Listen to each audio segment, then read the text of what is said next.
1968, Apollo 8 went to the moon.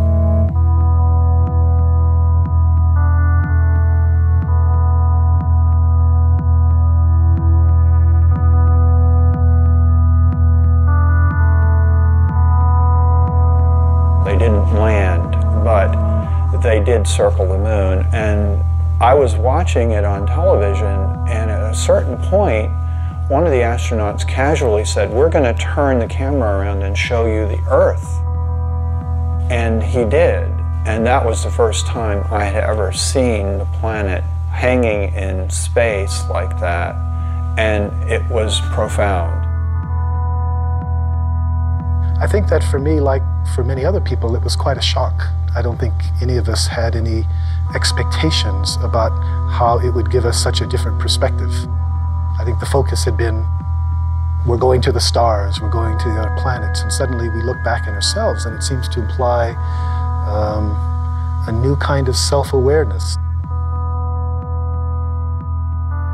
One of the astronauts said, when we originally went to the moon, our total focus was on the moon. We weren't thinking about looking back at the Earth.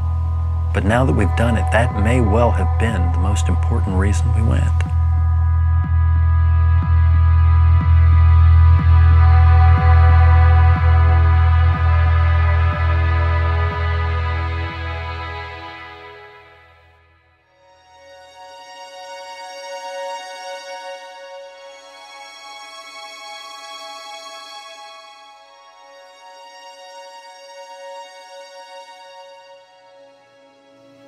Oh, golly, I remember going through launch, which is an overwhelming experience.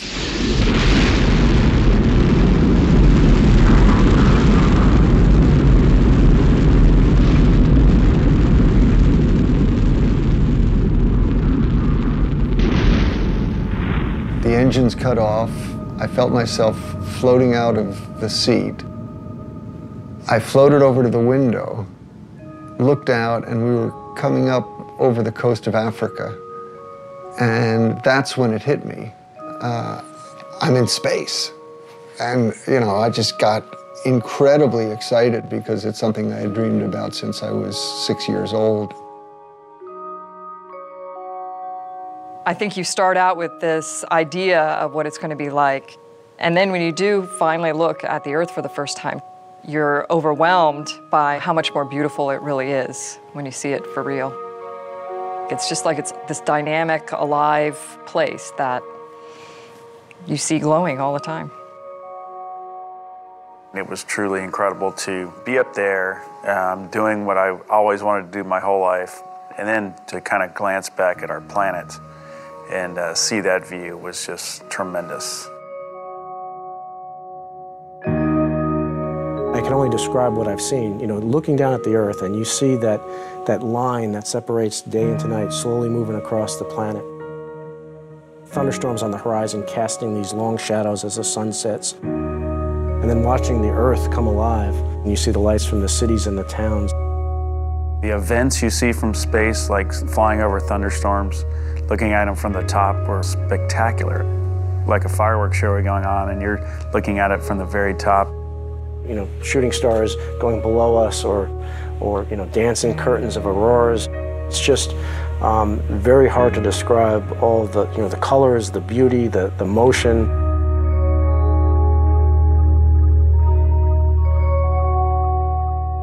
My job as lunar module pilot was to be responsible for the lunar module itself and responsible for the science on the moon. So when we started home, I had a little more time to look out the window than the other guys because most of my responsibilities were completed. We were in a particular mode called the barbecue mode. So we were flying like this and rotating like that. What that caused to happen was every 2 minutes, a picture of the Earth, the moon, the sun, and a 360-degree panorama of the heavens appeared in the spacecraft window.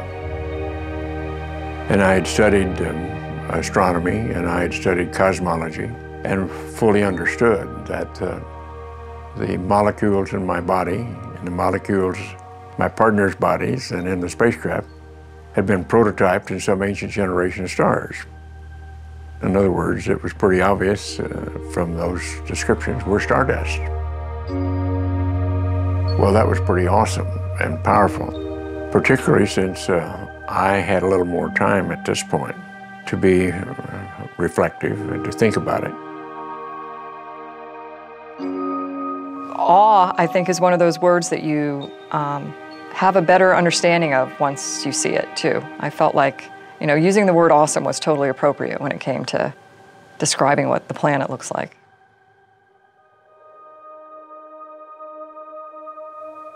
To have that experience of awe is, at least for the moment, to let go of yourself, to transcend the sense of separation.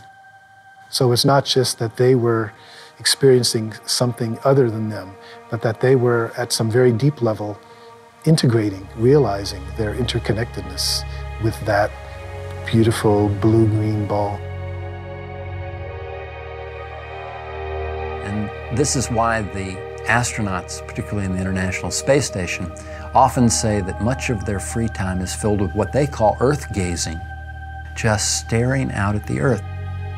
They can stare for hours because the changing scenery, the interactivity of the biosphere, all of this has an incredible aesthetic impact. The beauty of seeing Earth as a planet, as opposed to being down here among it, is a wonderful experience to then start to get into what we call the big picture effect or the overview effect. I was flying cross country from the East Coast to the West Coast in the 1970s. And I was looking out the window, and as I was looking down at the planet, the thought came to me, anyone living in a space settlement or living on the moon would always have an overview. They would see things that we know, but we don't experience, which is that the Earth is one system, we're all part of that system, and that there is a certain unity and a coherence to it all. And I immediately called it the overview effect. You do, from that perspective, see the Earth as a planet. You see the sun as a star.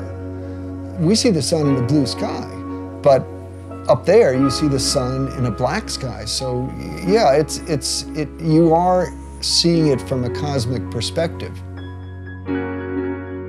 We've been evolving from the beginning of civilization to a larger and larger perspective of life on the Earth. But the next natural evolution is understanding the life in space. That is, the fact that the Earth, as Buckminster Fuller used to famously say, is a spaceship, spaceship Earth. We are in space already. It's just that we haven't brought that into our perspective as we live here on Earth. The overview effect is simply the sudden recognition that we live on a planet and all the implications that it brings to life on Earth.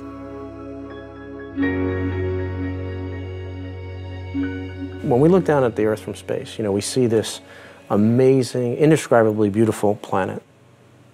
It looks like a living, breathing organism, but it also, at the same time, looks extremely fragile. Because you go outside on a clear day and it's the big blue sky, and it's like it goes on forever, right? And how could we possibly, put enough stuff into it to fill it up with things that really change it? And yet, you see it from space, and it's this thin line which is just barely hugging the surface of the planet.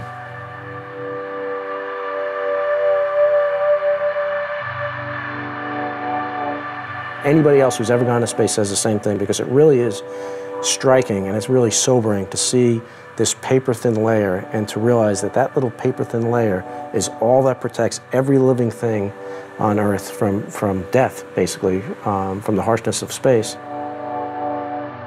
There's this very poetic concept that a lot of people express, that there are no boundaries from space. And I've heard a lot of my astronaut colleagues say that. Unfortunately, it's not true. You do see boundaries. They're mostly the result of human impact. You can see erosion, clear cutting of forests, and you know, it's a long litany of environmental impact that we've had on our planet, and that's something which, when you see it from a cosmic perspective, makes you really appreciate the concept of spaceship Earth. I mean, we're all here together.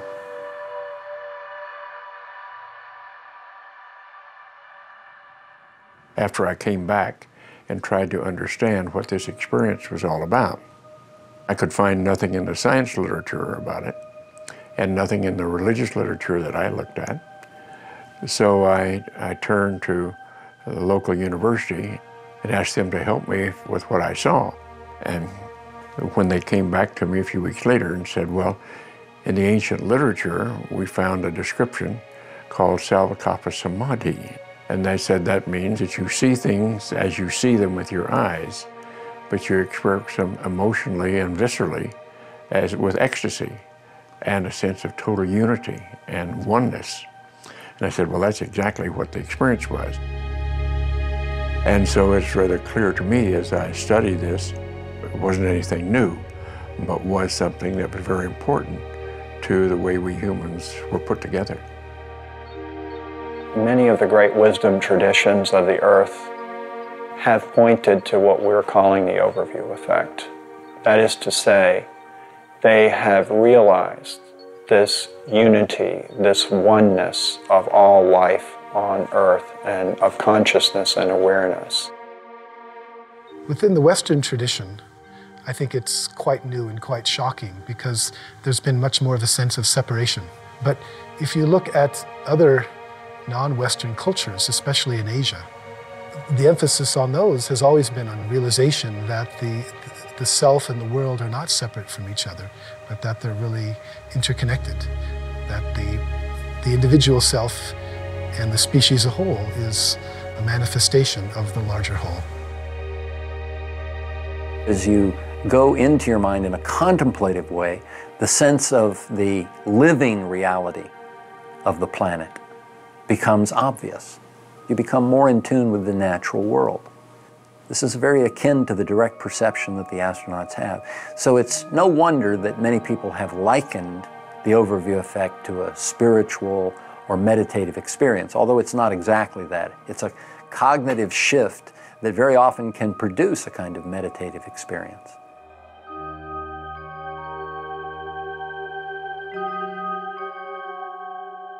I'm sure we all interpret it somewhat differently. I know some of the fellows go right to a religious explanation.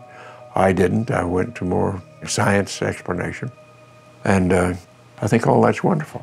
That's what it takes to build a civilization.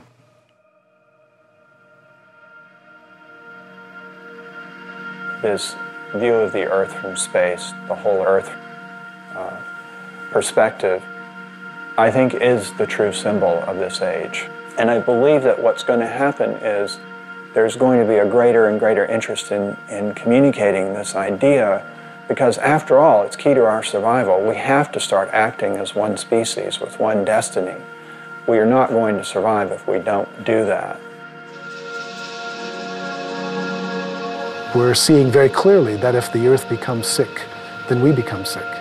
If the Earth dies, then we're going to die. People sense that something's wrong, but they're still struggling to go back and find out what the real roots of the problem are. And I think what we need to come to is the realization that it's not just fixing an economic or political system, but it's a basic worldview, a basic understanding of who we are that's at stake. And a part of that is to come up with a new story, a new picture, a new way to approach this and to shift our behaviors in such a way that it leads to a sustainable approach to our civilization as opposed to a destructive approach. It is a fragile planet, and if we don't take care of it and we don't work together, then we are going to have bigger issues than we have now down the road. On a grand scale, that's, we're basically all living in this one ecosystem called Earth, and everything that you do on one side of the ecosystem affects the other side. And that is a new way for living for most of humanity.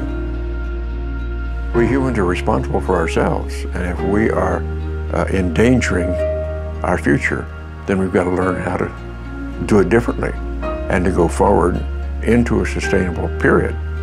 And right now, that seems very difficult to see how it's going to be, but we've got to work on it. When I was above the space station, looking down at the space station, looking down at the, against the Earth, and seeing this, amazing accomplishment, I was thinking, wow, there was 15 nations that worked together to build this amazing orbital complex in space.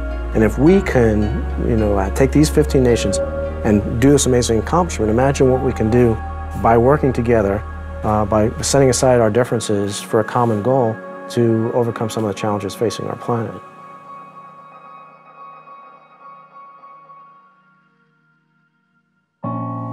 We have this connection to Earth. I mean, it's our home. And I don't know how you can come back and not, in some way be changed. It may be subtle. You see differences in, different people in the just general response when they come back from space. But I think collectively, everybody has that emblazoned on their memories, the way the planet looks. You can't take that lightly. It really, you realize that you've been blessed by the opportunity to see that. It really does look like this beautiful oasis out in the middle of nothingness. And if you have a chance for your eyes to adjust and you can actually see the stars in the Milky Way, it's this oasis against the backdrop of infinity, of this just, enormous universe behind it. And it's, really a very moving experience to be able to see that with your eyes. You look back at it and it's placed perfectly from the sun to take care of us, and you kind of take that reverse role on about, okay, well, we need to be taking care of it too, so that it can continue to do that for us. And I don't know how you can't have a greater appreciation for it after you see it that way.